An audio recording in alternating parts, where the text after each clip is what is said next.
12º 142 aniversario de la Bolsa de Comercio de Rosario. Recibimos a continuación al señor presidente de la Nación, doctor Javier Milei. Se encuentran presentes el señor presidente de la Honorable Cámara de Diputados de la Nación, doctor Martín Menem, la señora secretaria general de la Presidencia, licenciada Karina Milei. Se encuentra presente el señor gobernador de la provincia de Santa Fe, licenciado Maximiliano Puyaro, el señor intendente de la ciudad de Rosario, autoridades presentes también. Pedimos por favor que tomen ubicación, tomen asiento. Acto seguido, escucharemos las palabras del señor presidente de la Nación, doctor Javier Milei.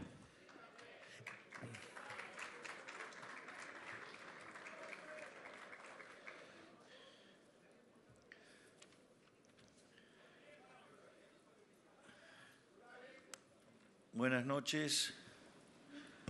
Bueno, en primer lugar, deseo agradecer a las autoridades de la Bolsa de Comercio de Buenos Aires. Perdón, de Rosario. Cosas que pasan. Les pido perdón. Arranco de vuelta. Pido perdón por el furcio y nuevamente deseo dar las gracias a la Bolsa de Comercio de Rosario por invitarme nuevamente. Es para mí un placer, un honor estar aquí. Y también es muy importante porque recuerdo que hace un año hice una presentación que estaba totalmente fuera de los parámetros convencionales de lo que era una presentación. Recuerdo que hice gráficos que de hecho los hice a mano y se podían ver en la pantalla, que era un tema muy importante que vinculaba la tasa de interés con el tipo de cambio. También recuerdo que en aquel momento los periodistas corruptos, ensobrados, sicarios del micrófono, sostenían que era un discurso ajeno de lo que estaba pasando con la realidad, que ellos esperaban otra cosa.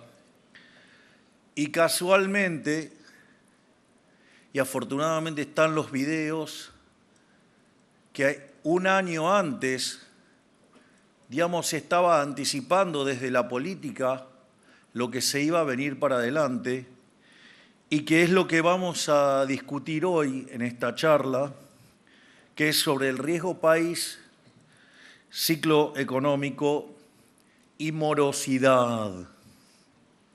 Es decir, que si los medios, la gran mayoría de los economistas y la política no tuvieran una mirada que excede a los 3 segundos, hubieran entendido ese discurso y nos hubiéramos ahorrado bastantes problemas. Pero bueno, digamos, lo que voy a hacer ahora entonces es una charla que va a tener 3 bloques. El primer bloque voy a hablar sobre algo que en la literatura se llama mercados controvertidos, que obviamente, digamos, va a traer cola, digamos, hablar de este tipo de cosas. Y cómo este tipo de situaciones, que en el caso puntual de que el que vamos a hablar entran en una categoría que se llama mercados repugnantes. Sí, son los nombres de la literatura, o sea, yo digo, lo único que hago es replicarla. Son utilizados políticamente para hacer campaña sucia. Así es que, digamos, la primera parte tiene análisis económico y tiene cómo eso se vincula con la política sucia y hacer campaña sucia, campaña de difamación. El segundo bloque básicamente tiene que ver con la macroeconomía y lo que voy a desmontar en esa parte del análisis macroeconómico es decir, miren, yo hace un año estaba acá, expliqué todas estas cuestiones.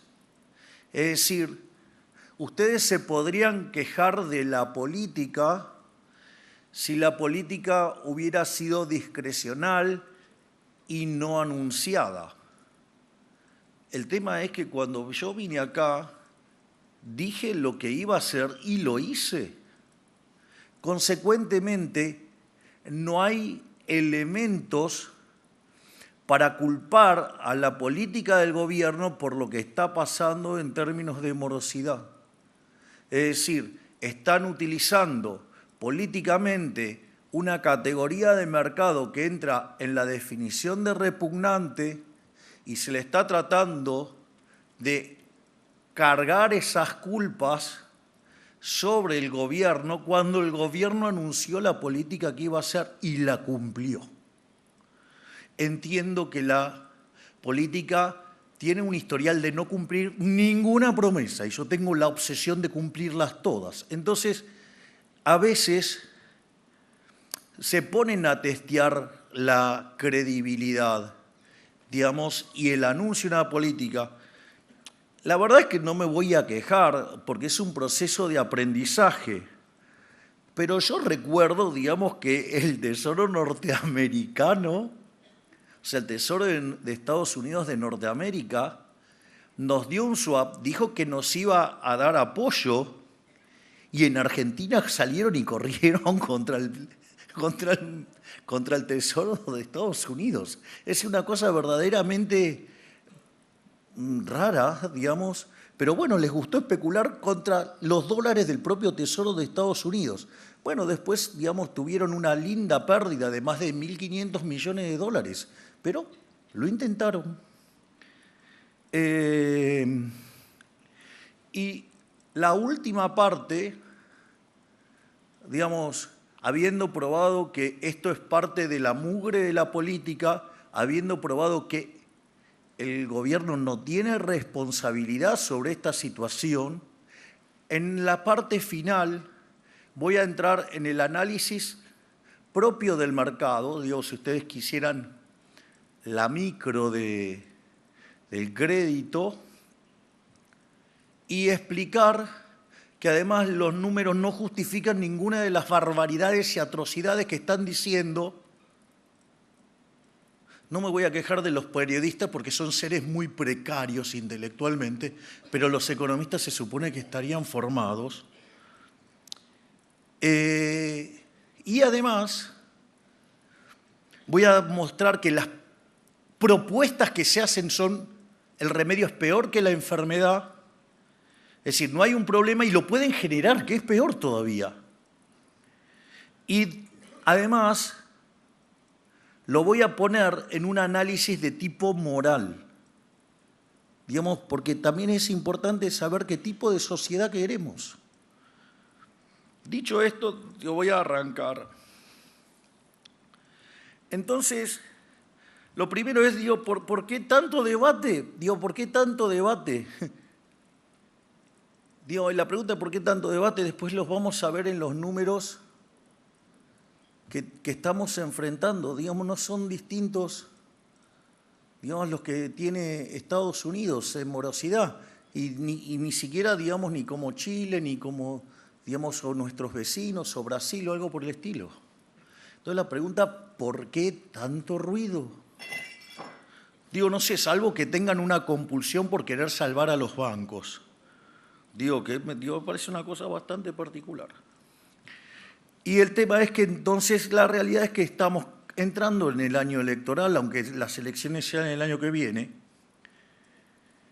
y claramente una parte de la estrategia, de los que no quieren que entremos y abracemos el futuro y quieren retener el status quo prebendario y corrupto, obviamente que la estrategia radica en generar todo el ruido posible y todas las distorsiones posibles y todo el daño que sea posible, digamos, a ver si logran hacer subir el riesgo país y que eso frene la expansión de la economía. El dato de ayer fue un dato fuerte, 0,8 mensual desestacionalizado del estimador mensual de la actividad económica, es un dato fuerte. Que 13 de 15 sectores productivos estén creciendo quiere decir que es bastante extendida la expansión. Y además, hace 27 meses seguidos que crecemos. Digo que es el mejor track record de los últimos 15 a 16 años. Vamos, ¿qué les pasa? ¿Por qué tantos desprecios por los datos? Nuevamente, entiendo que me odien y es más, hasta puedo tener argumentos adicionales para que me odien. Pero los datos son los datos. Es decir, entonces, en ese sentido, ¿cómo es que utilizan esta situación para hacer campaña negativa? Esto, digamos, de usar mercados controvertidos para hacer campaña negativa no es nuevo. No es nuevo, lo que pasa es que cambiaron de mercado. O ustedes quizás, no sé, quizás no lo recuerdan, pero en el año 2023, los mismos impresentables que no quieren la solución de abrazar el futuro y el progreso y quieren el statu quo decadente que nos lleva a Cuba con estadio intermedio en Venezuela, hablaban, no sé si ustedes se recuerdan, mercado de órganos. ¿Ustedes tienen registro de alguna transacción de mercados de órganos a lo largo de estos más de 2 años y medio? Ninguno. Era parte de lo que se llaman mercados repugnantes. No solo eso, digamos, ¿se acuerdan que decían que se iban a vender armas en los kioscos del colegio para que los nenes se caigan a tiros? Tío, ¿ustedes recuerdan todas las cosas que hizo los que quieren que volvamos al pasado? Digo, y ahora entramos como imbéciles nuevamente. No, el problema es la morosidad. O sea, digamos, nos van a dar, digamos, no podemos, digamos, o sea, me niego a creer que seamos tan pelotudos.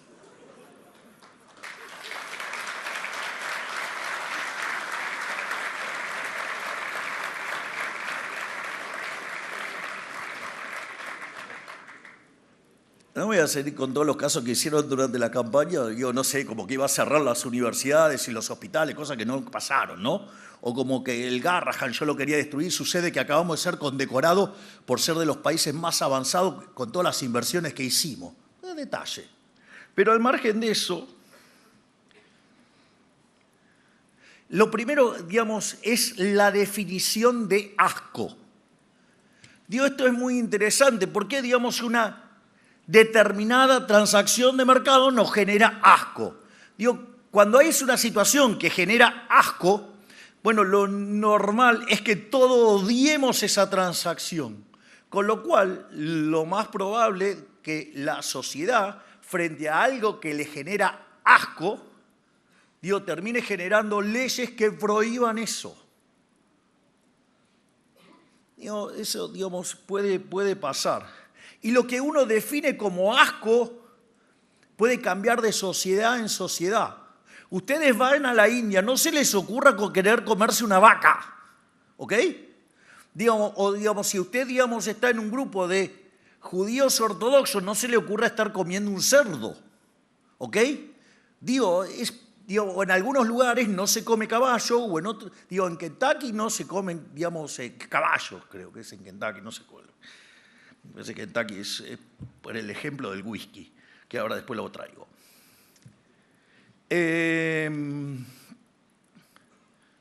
Entonces, Dios, nos hemos comido otra opereta también. ¿No se acuerdan lo del burro? Que ahora comíamos burro.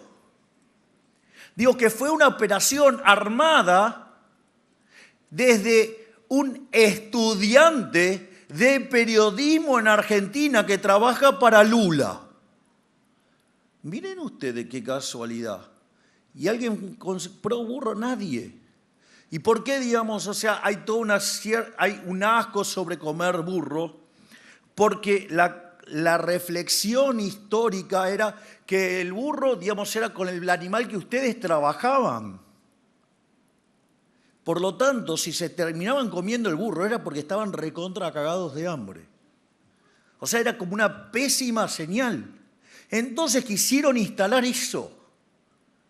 Digo, yo lo aviso para que vean la cantidad de barbaridades que está haciendo el mal, porque son el mal, son los que responsables de 100 años de decadencia argentina.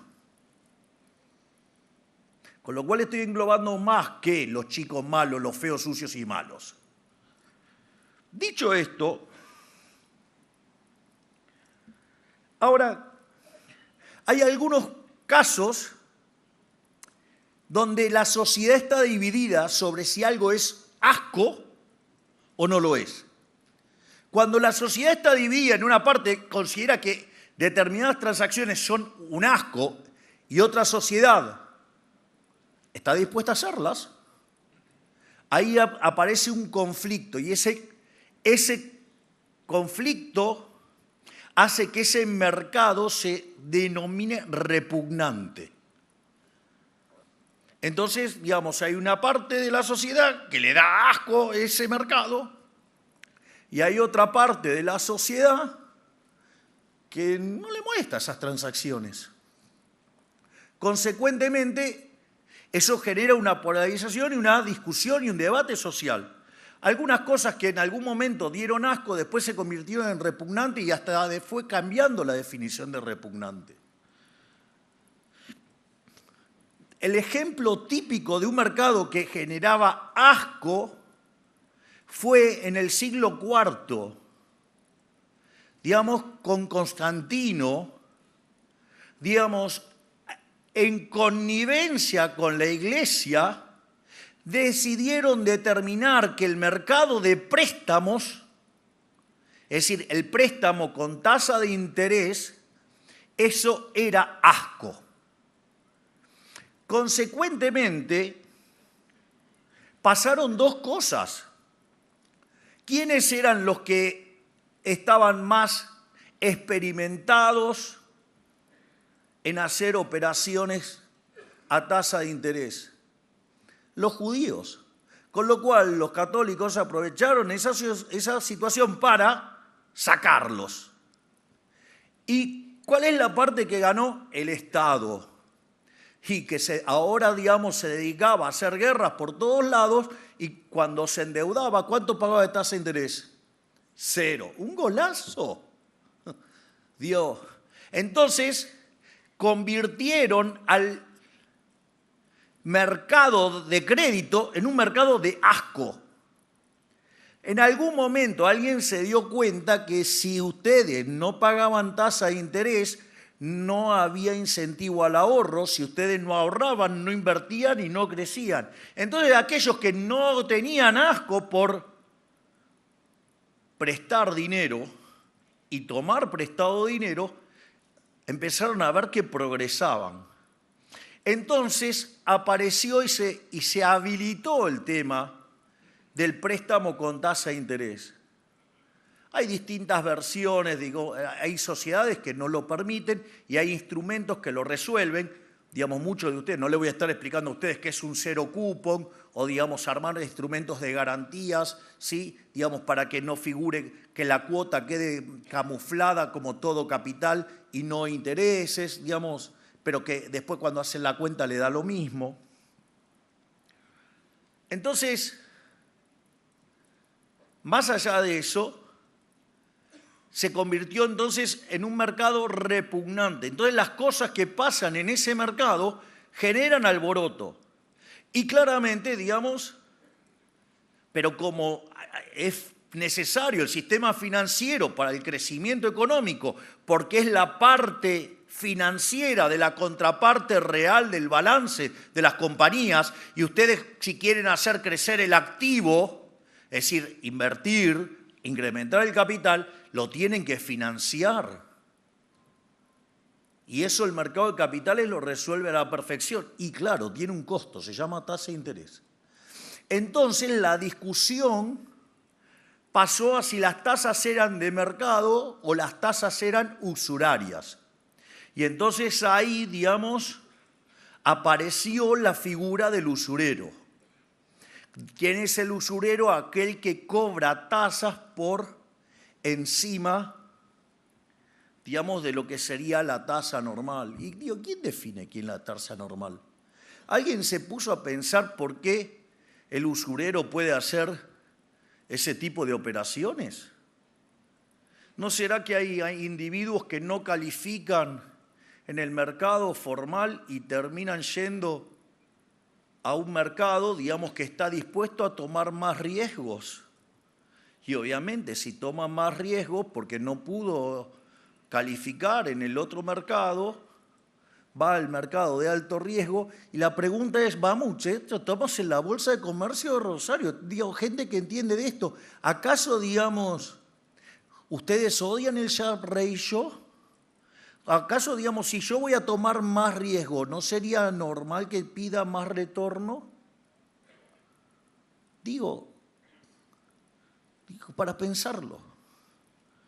Obviamente, digamos, una transacción más riesgosa va a tener incluido más tasa de interés. Ahora, digamos, cuando aparecen los shocks y se generan problemas, el tema es, bueno, entonces, ¿cómo resolvemos frente a una situación donde se generó un problema? Y ahí hay dos distintos tipos de soluciones. O sea, a veces hay prohibiciones, hay regulaciones, se enfoca, digamos, se trata de inducir la solución, o a veces se aplican soluciones paternalistas. Y ustedes lo que tienen que hacer es hacer costos y beneficios de eso. Y si ustedes ven que el bienestar aumenta, avanzan con la política. Y si el remedio, como siempre que actúa el Estado, es peor que la enfermedad, más vale que se corran. Con lo cual, digamos, cuando llega la parte de crédito, voy a explicar por qué todas las cosas que están proponiendo están todas mal. Digo, voy a demostrar que no hay un problema macro, voy a demostrar que no hay un problema de mercado y voy a demostrar que además las cosas que están proponiendo para arreglar los problemas es generar un problema donde no lo hay y que no tiene gollete. Les voy a hacer algunos ejemplos, por ejemplo, de mercados normales y que de repente se vuelven en mercados repugnantes. Porque esto es divertido para que lo vean. Y vemos qué hacemos. Por ejemplo, ¿alguien considera que el mercado de alcohol en gel puede ser un mercado repugnante? Digo, si esta parte de la sala quiere comprar alcohol en gel, digo, a la otra parte, ¿qué le molesta? Digo, ¿alguien se objetaría si, digamos, alguien de esta parte quiere comprar alcohol en gel? Otro mercado, el de barbijos. Digo, me quiero comprar barbijos. O sea, digamos, esta parte de la sala ahora quiere comprar barbijos. ¿Ustedes tienen algo para decir si se quieren comprar barbijos? O sea, son mercados normales. Digo, me quiero comprar un barbijo. ¿Cuál es el problema? Me quiero comprar un barbijo. ¿No? Ahora, claro, el problema es que en una situación como el COVID, las condiciones de oferta y demanda cambian violentamente. Una de las cosas que pasó, ¿qué fue? Lo voy a hacer, digamos, con el caso de los barbijos, digo, que bien caro nos costó en la Argentina. Ustedes, digamos, cuando aparece el COVID, la forma de combatir el COVID tenía una base sobre testeos que en Argentina no se llevaban a cabo de la manera que tenían que llevarse a cabo como se hizo en todas partes del mundo. Porque, bueno, había intereses de que los test sean los de alguien y no todos los test posibles. De hecho, yo recuerdo que como yo me estaba haciendo mis primeras incursiones en política, para no, digamos, generar ningún problema, digo, me conseguí barbijos y además me importaba, digamos, test de Uruguay. digamos, y con mi hermana nos testeábamos nosotros día por medio. Digo, para que justamente no hubiera ningún tipo de problema. Ahora, ¿cuál es el punto?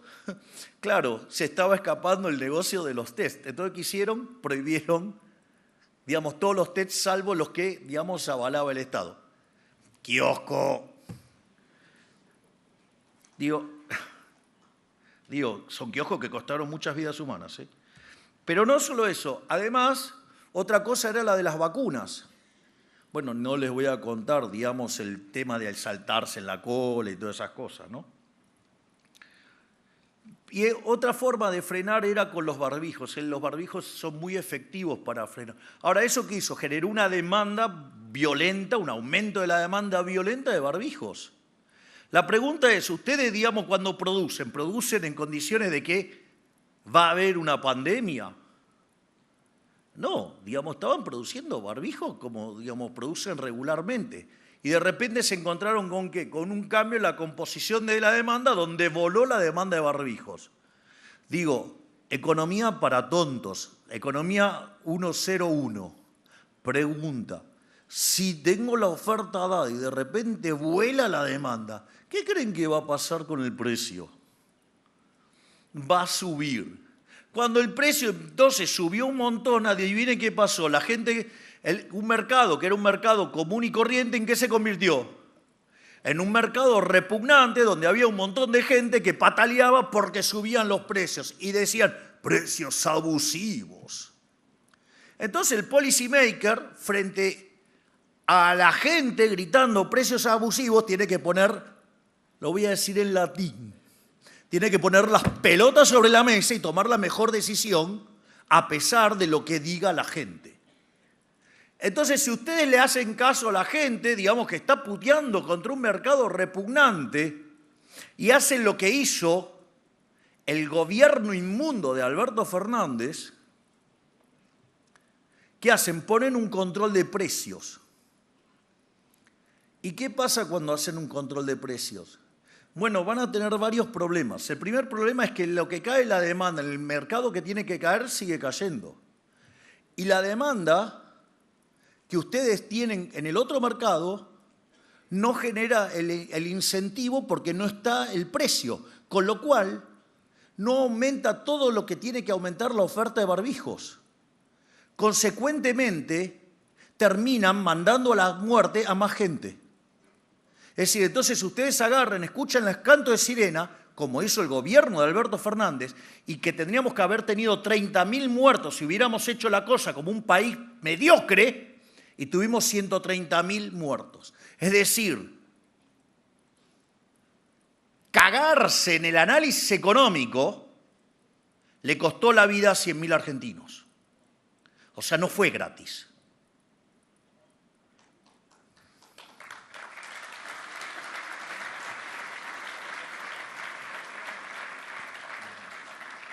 Pero no solo eso.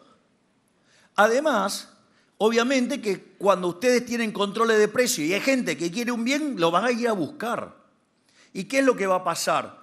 Aparece algo que se llama la hipótesis del brazo corto. Entonces, las cantidades van a estar determinadas por la oferta, pero hay gente que está dispuesta a pagar mucho más que el precio al que ustedes pusieron el precio máximo. Y van a pagar un precio más alto. ¿Y quiénes son los que pueden pagar el precio más alto? Los que más tienen. Es decir, que además el gobierno hijo de remil puta de Alberto Fernández no solo que mató a 100.000 personas más, sino que además los que mató eran pobres. Venía a hablarme de progresismo.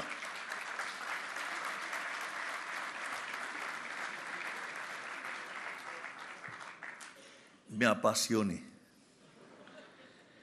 El otro caso es, usted puede decir, no, bueno, pero usted está haciendo historia contrafáctica. Bueno, es interesante porque el otro mercado donde se generó un quilombo de novela fue con el alcohol en gel.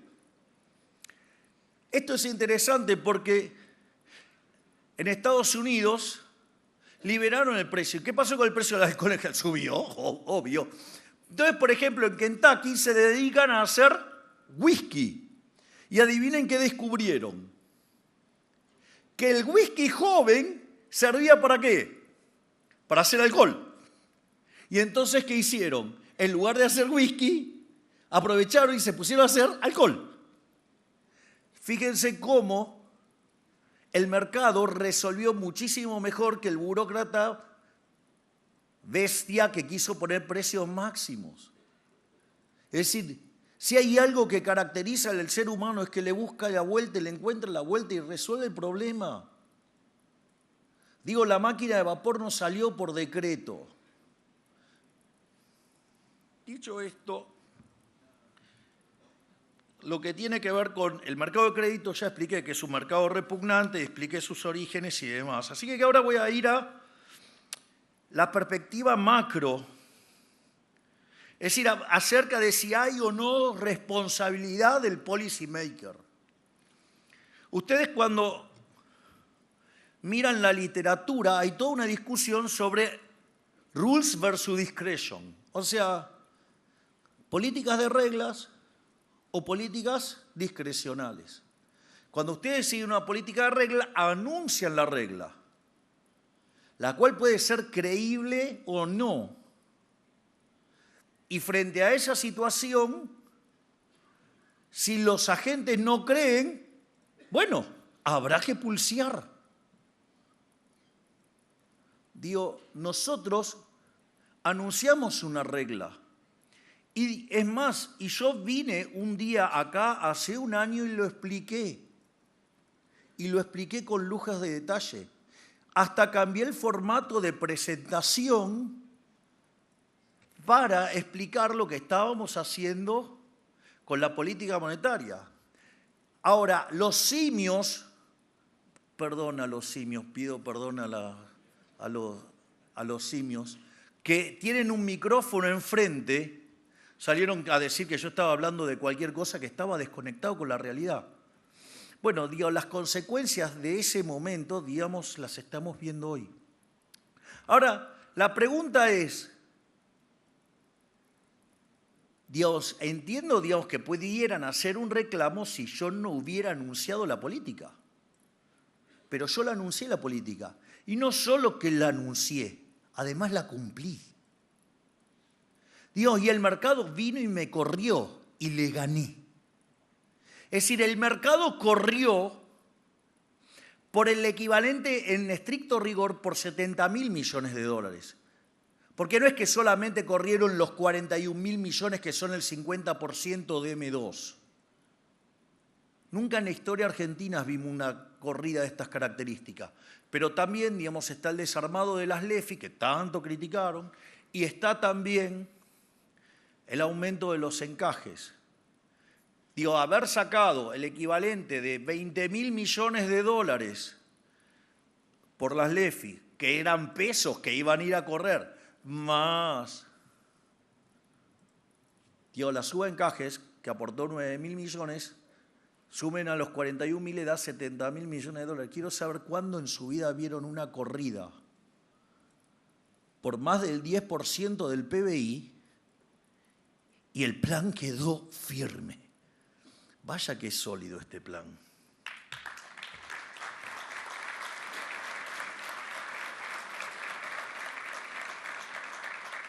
Entonces, dicho esto,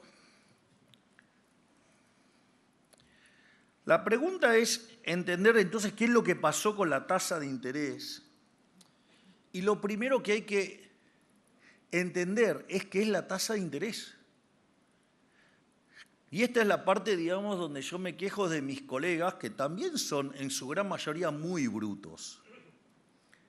Digo, porque si ustedes me dicen que la tasa de interés es el precio del dinero, son parte del problema, no de la solución.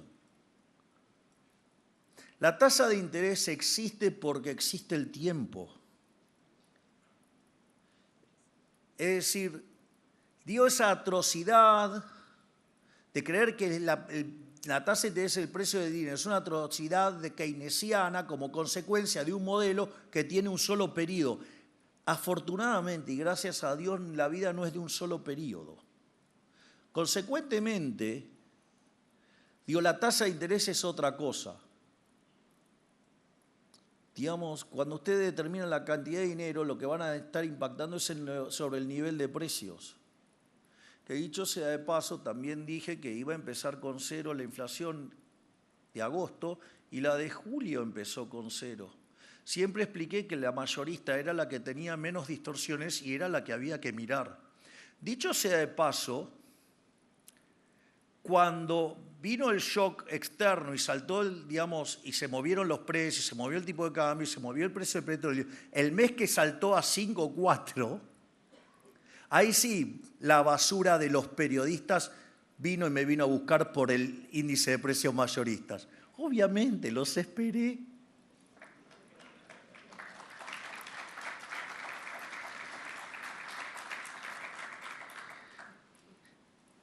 Dicho esto, la tasa de interés tiene que ver con el mecanismo de coordinación intertemporal, de pasar consumo del presente al futuro y viceversa, y digamos cómo van a financiar la inversión. O sea, de hecho el consumo futuro es el ahorro. O sea, el ahorro es el consumo futuro y que eso van a financiar inversión y con eso, digamos, van a acumular capital, van a aumentar la productividad, va a aumentar el PBI, van a aumentar los salarios.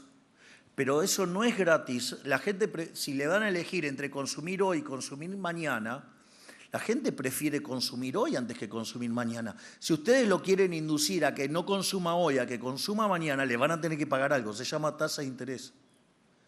Y no tiene nada que ver con el dinero, tiene que ver con la tasa de preferencia intertemporal de los agentes, que prefieren consumir hoy a consumir mañana.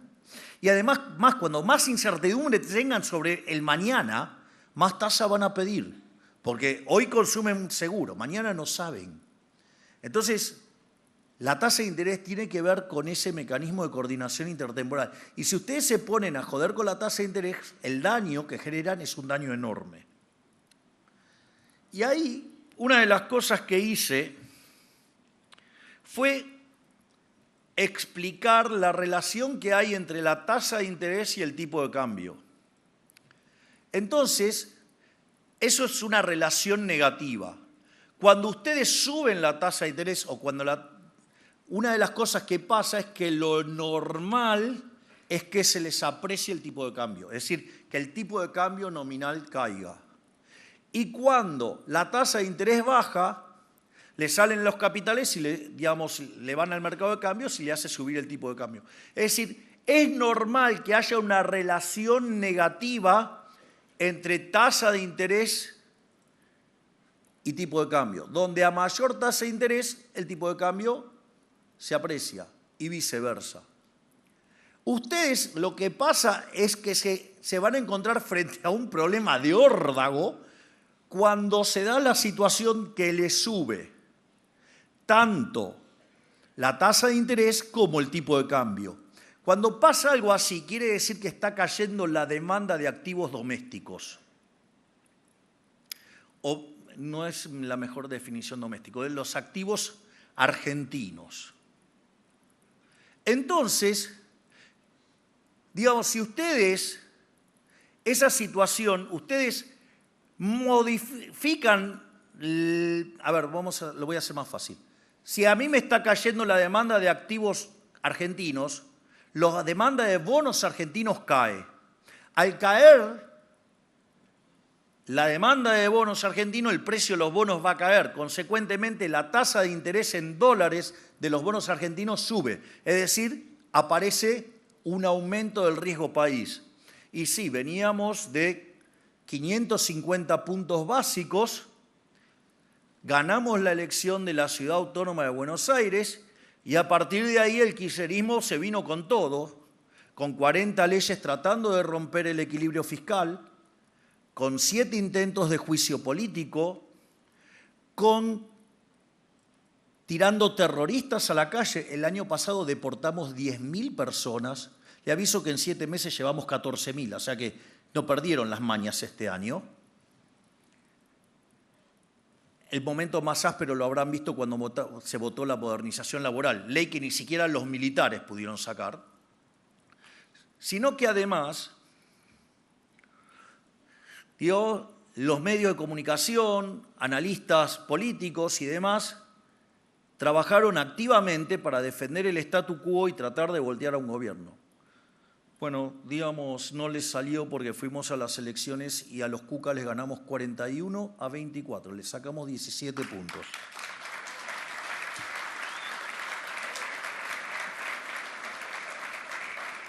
Pero esa situación donde nosotros teníamos salida de los activos argentinos y se disparaba el riesgo país, eso hacía que la demanda de dinero caiga.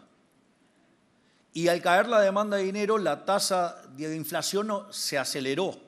Y no solo que la tasa de interés, digamos que la tasa de inflación se aceleró, sino que la tasa en dólares, que había crecido por el riesgo país, la tasa en pesos ahora también creció por el efecto del aumento de la inflación.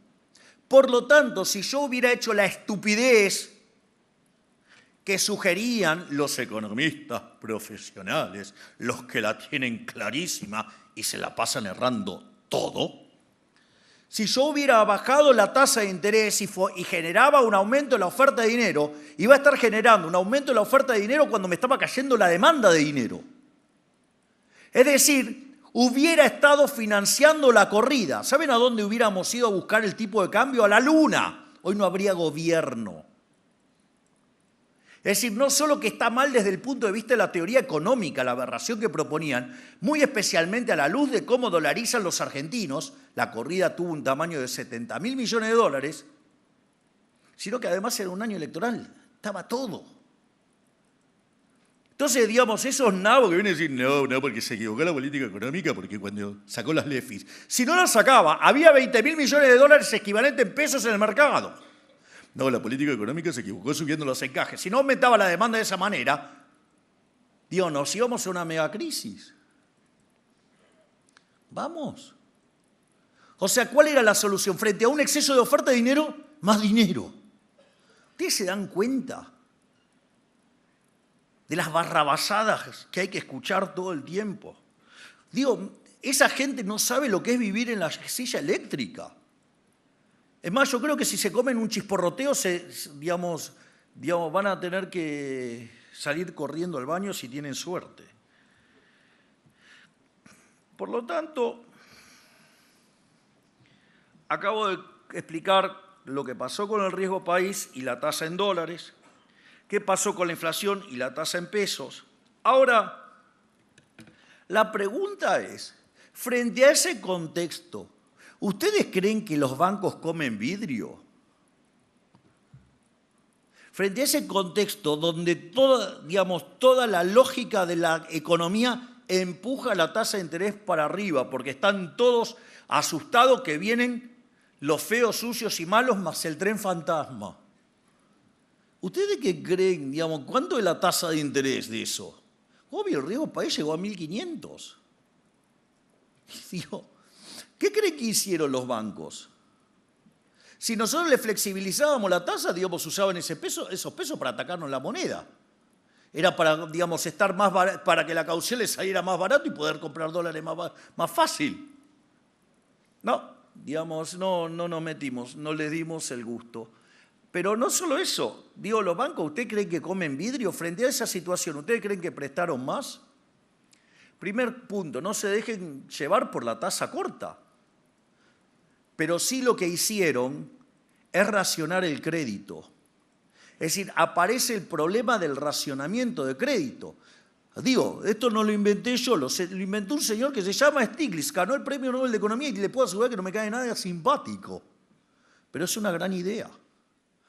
Ustedes van subiendo la tasa de interés y los beneficios suben, pero menos que proporcionalmente. Llega un momento que encuentran un máximo. Después de ahí la tasa de interés puede seguir subiendo, ustedes no van a prestar más.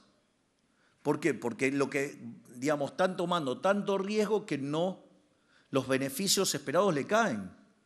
Y entonces cuando se produce eso, se produce el racionamiento de crédito. Queda un montón de gente que busca crédito y no lo encuentra.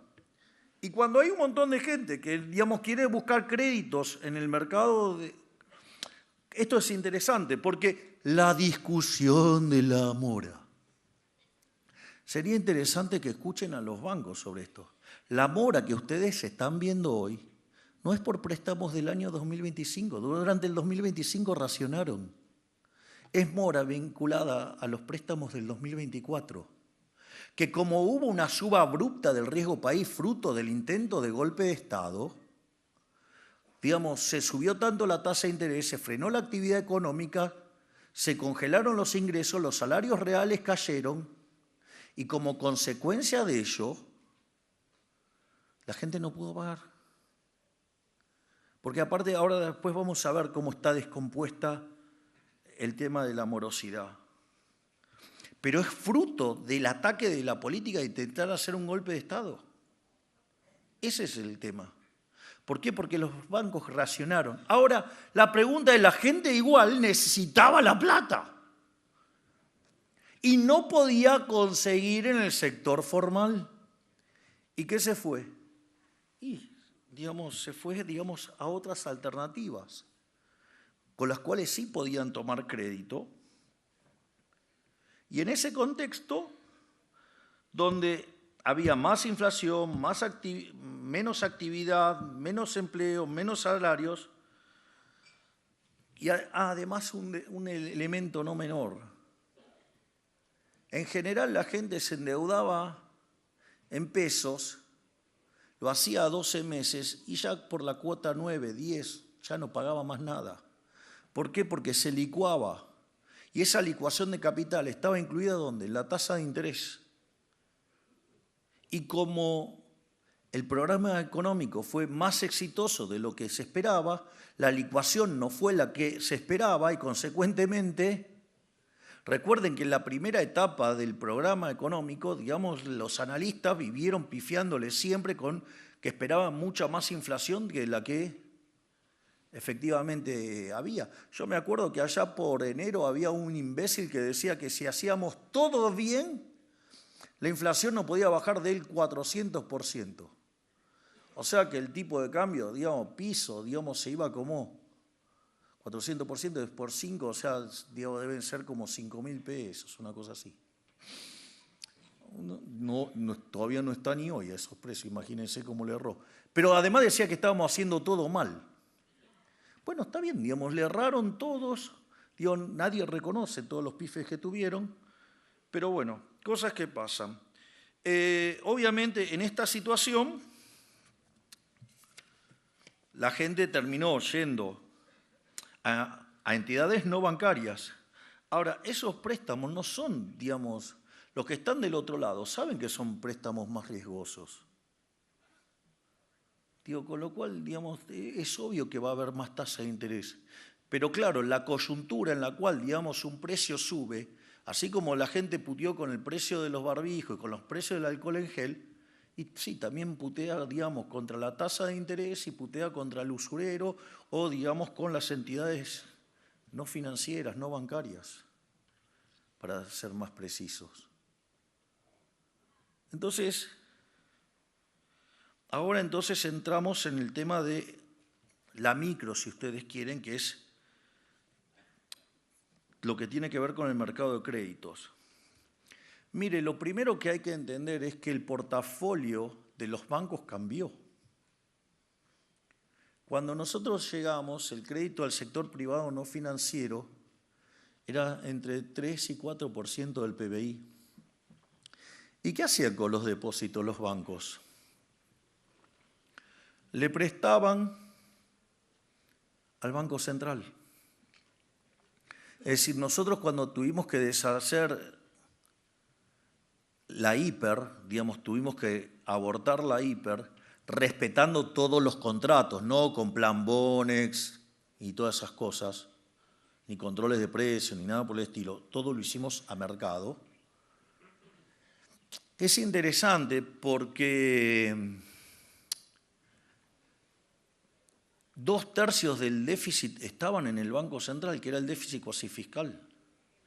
Es decir, era un negocio entre los bancos y el Banco Central, si ustedes quieren, el Estado, en contra de los argentinos, de quien, se apropiaba del impuesto inflacionario. Bueno, nosotros decidimos devolvérselo a la gente. De hecho, el ajuste fiscal que hicimos, más la baja de 3 puntos del PBI de impuestos, implicó devolverle a los argentinos 100.000 millones de dólares. ¿Qué creen? ¿Que es magia? Digo, bajar la pobreza del 57 al 29, o sea, la mitad. No, no fue magia, fue devolverle la plata a los argentinos por 100.000 millones de dólares.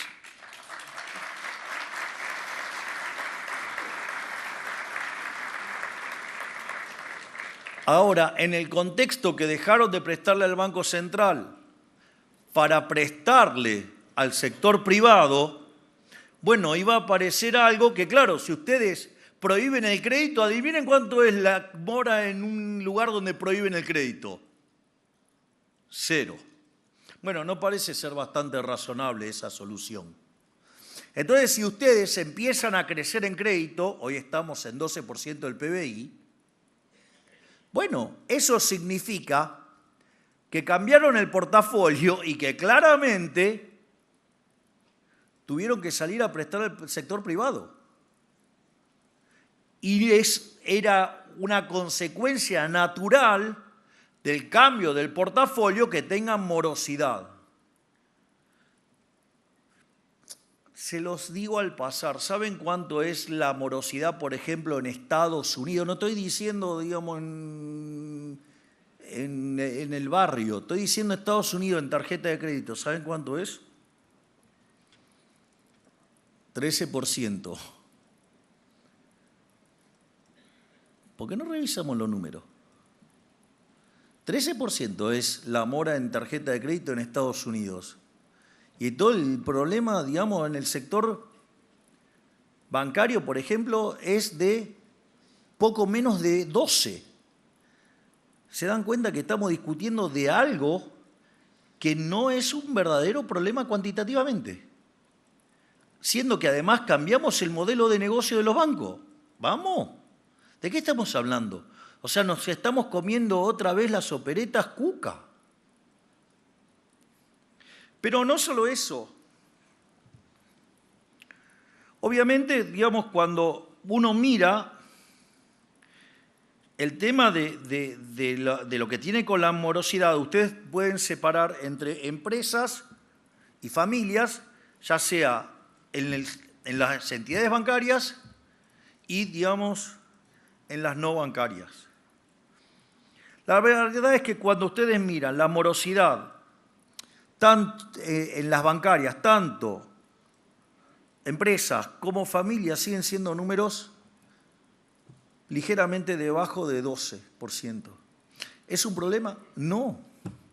Mucho menos si vengo de cambiar el modelo de negocio.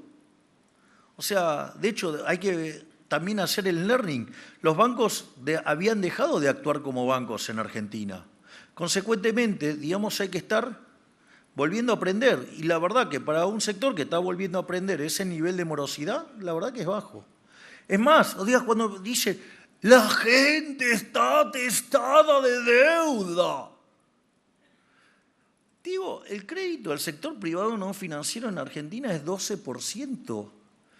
Vayan al barrio y el que menos tiene de crédito al sector privado no financiero en términos de PBI es 70%.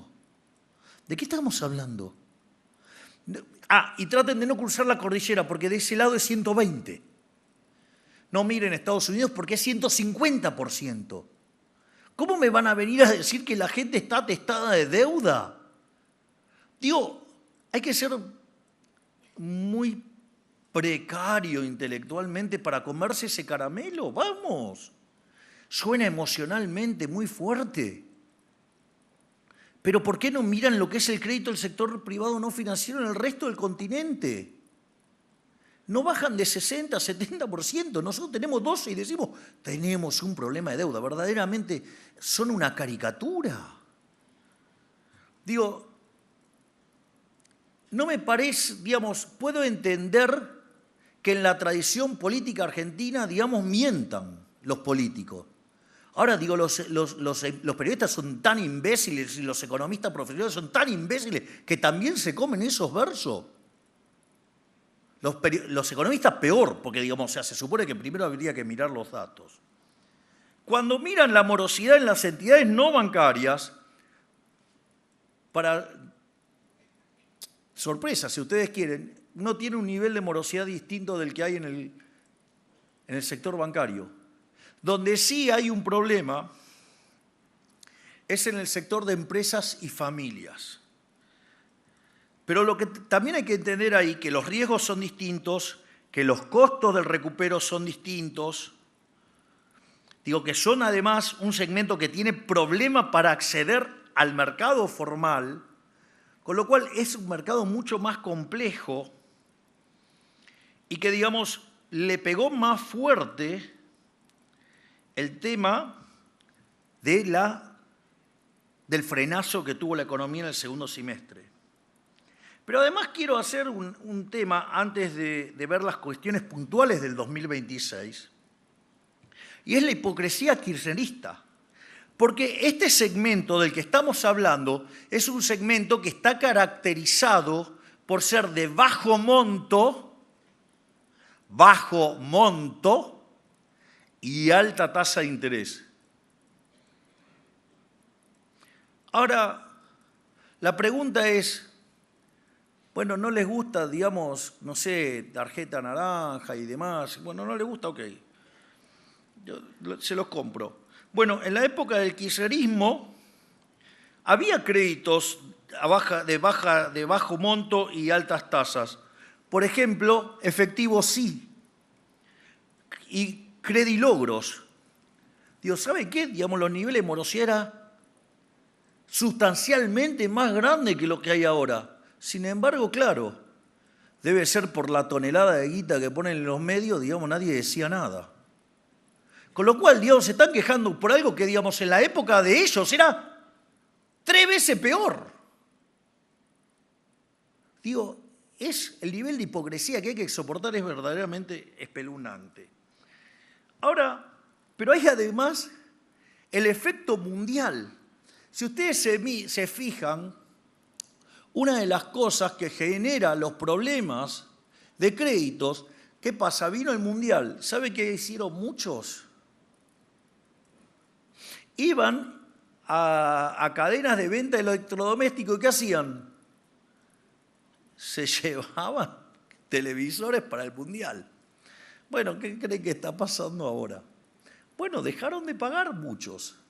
Esa morosidad está en el 50%. Es decir, agarraron, se compraron televisores para ver el mundial y después veían si pagaban o no. Bueno, ahora no pagaron la mitad. La pregunta es, ¿ustedes creen que los que hicieron eso no sabían lo que estaban haciendo? ¿O acaso no les había pasado lo mismo en el año 2022? ¿Que se enteraron que eso pasa ahora? ¡Vamos! ¿Por qué creen que la gente come vidrio y es tonta? Ahora después voy a hacer un punto sobre esto. Y lo otro, digo, cuando ustedes veían el mundial, ¿qué veían también en paralelo por todos lados? Apuestas online. Y obviamente, digamos, eso también, digamos, trajo morosidad. Es decir, ese problema que están viendo, que no es un problema agregado, sino que es un problema puntual dentro de un segmento del sector no bancario asociado a 2 tipos de operaciones.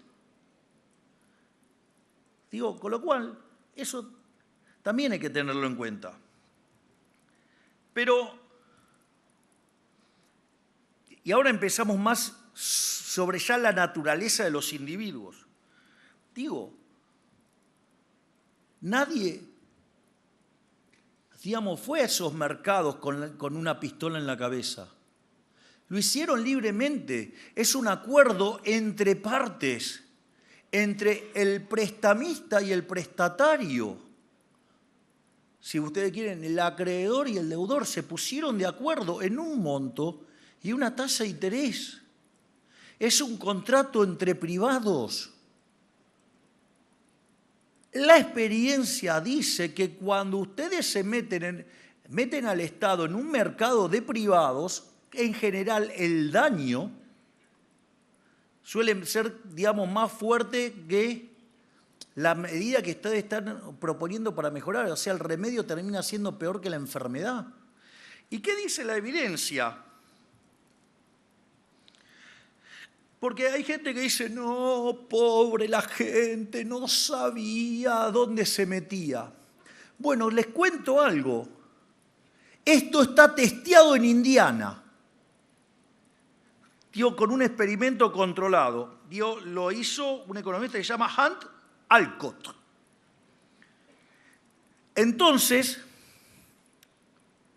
tomaron un grupo de deudores y dijeron, no, pobre, estos deudores no saben lo que pasó. Y a un grupo le condonaron la deuda y al otro se la dejaron. Bueno, si entonces el problema es que no sabían lo que estaba pasando, ese grupo que le condonaron la deuda, el que se quemó con leche, ve la vaca y llora, ¿no?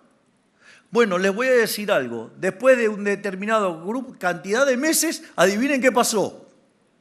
Volvieron a endeudarse y volvieron a mostrar el mismo patrón que los que no habían sido rescatados. Es decir, no es que no saben, sí saben. Y además el experimento muestra que los deudores tienen claro lo que sí hacen la diferencia entre deudores experimentados y novatos. Los experimentados saben bien lo que tienen que hacer y, los novatos son los que a veces se la pegan. Ahora, quiere decir entonces que hay un learning. Si el Estado se mete en el medio, rompe el learning. Y si rompe el learning, estamos peor, no mejor. Y eso, es muy interesante porque uno podría ver esto, también hay un trabajo que es de Carlan, lo tengo que, perdón, pero es muy difícil de leer, Mullainathan y Ben Roth, que hizo sobre países en desarrollo, como India, por ejemplo, u otros más, sobre la solución paternalista. ¿Cuál es la solución paternalista?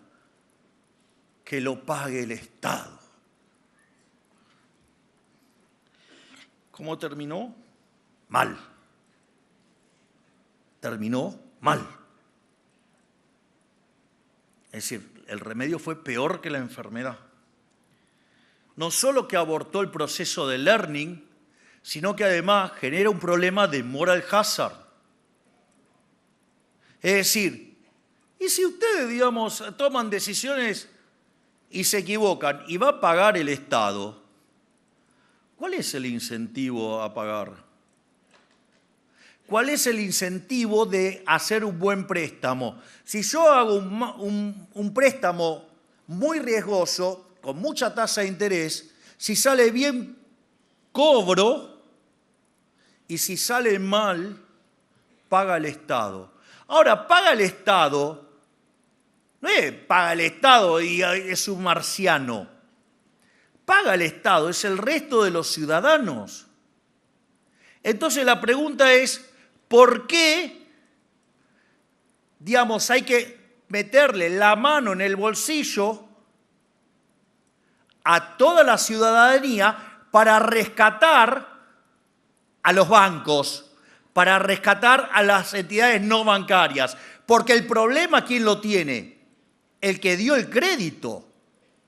Entonces es raro, progre raro que tenemos en Argentina. ¿Qué están haciendo? Lobby por las entidades no bancarias. O sea, están haciendo lobby por los usureros, por ejemplo. Qué increíbles que son. Son progre raro. Estigmatizan al usurero. Lo convierten en un mercado repugnante. Y después lo quieren salvar. Son raros, ¿eh? Créame que me cuesta entenderlos. O sea, tienen como una cosa así como disfuncional en la cabeza. Es decir, están tratando de salvar a los bancos. Están tratando de salvar entonces, al usurero. Es buenísima. Es buenísima. Nunca se me hubiera ocurrido, ese nivel de progre. Ahora, lo peor de todo, que este tipo de políticas destrozaron al mercado de crédito. Cuando fue la salida de la convertibilidad, ¿Qué es lo que hizo la política? Rescató a las familias y a las empresas no. Las empresas dijeron, bueno, son grandes, se ponen de acuerdo y resolvieron el tema. La familia no tuvo la especificación. La pregunta es, dígame quién pudo conseguir un crédito hipotecario desde ese momento hasta hoy, sacando solamente un pequeño lapso dentro del gobierno de Macri. Es decir, esa situación de no permitir que los privados se arreglaran entre ellos trajo como consecuencia crédito al sector privado no financiero de 3 puntos del PBI. Es decir, mataron el crédito, mataron en el fondo el crecimiento económico. Por eso, digamos, nosotros llegamos y estábamos al borde de una hiperinflación, hacía más de 11 años que el PBI no crecía, 12 años, y todo lo que había habido había sido recuperación cíclica más término de intercambio en la nube.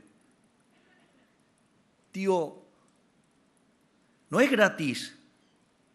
Perdimos 23 años de nuestra vida, digo, por la solución paternalista populista. Pero además, lo peor de todo es que es injusto.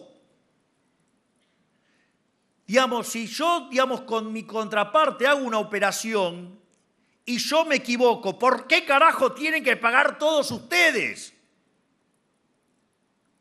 Es inmoral. Es decir, en especial es inmoral. Si yo me puse de acuerdo para hacer esa transacción, no, si me equivoco, pagan ustedes. Es una locura. Es decir, el problema ahora ya no es un problema de que rompieron el mercado de créditos, no es un problema que además en términos dinámicos generan un desastre por el moral hazard, un desastre por la asignación de recursos, un desastre porque nos hunde sin poder crecer, nos hace más pobres, nos hace la vida miserable.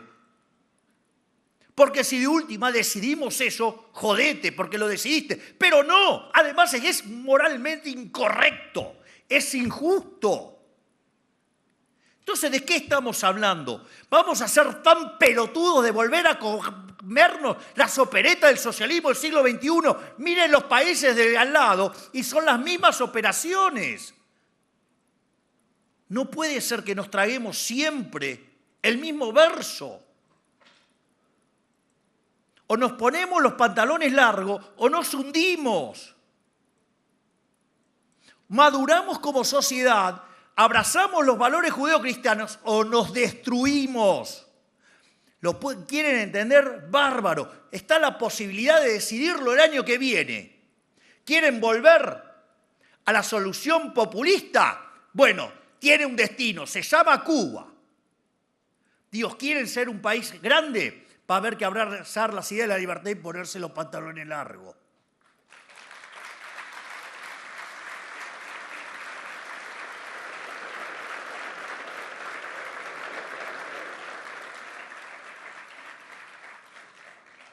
Sin embargo, aún a pesar de que no tenemos la culpa de esto, estamos trabajando para ayudar. Digamos, una de las cosas que hicimos es, a ver, ¿cómo es la forma de extender plazos? ¿Cómo hacen para lograr extender duration? Digamos, bajando la tasa, ¿no? Bueno, ¿qué hicimos? Bueno, el riesgo país lo llevamos en torno a los 500 puntos básicos.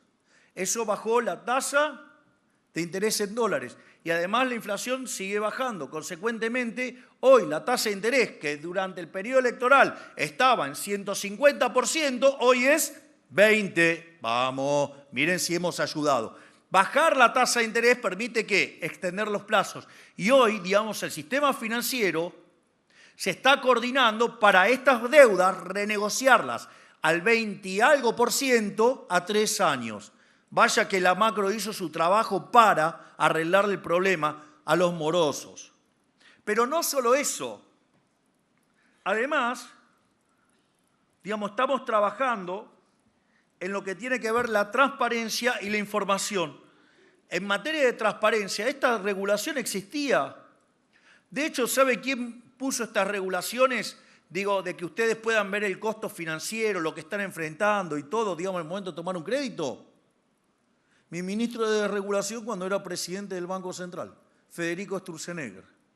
Es decir, con lo cual, lo que hicimos es tomar esa herramienta y la volvemos a poner sobre la mesa. Pero no es que no estaba. Y estamos complementando para que haya una mayor educación financiera. Por lo tanto, no se coman la curva de los políticos corruptos y mentirosos. No nos comamos otra operación, digamos, con un mercado repugnante. Entendamos que la alternativa en términos de política económica era un desastre. Es decir, si yo hacía caso a la mayoría de los imbéciles econochantas con credencial y hubiera bajado la tasa de interés y hubiera inyectado un montón de dinero en un caso de caída de la demanda de dinero, hubiera generado un exceso de oferta monstruoso y generábamos un desastre. Sin embargo, nos bancamos la corrida más grande de la historia argentina y los argentinos lo entendieron y nos validaron en las urnas ganándole a los Cucas por más de 17 puntos.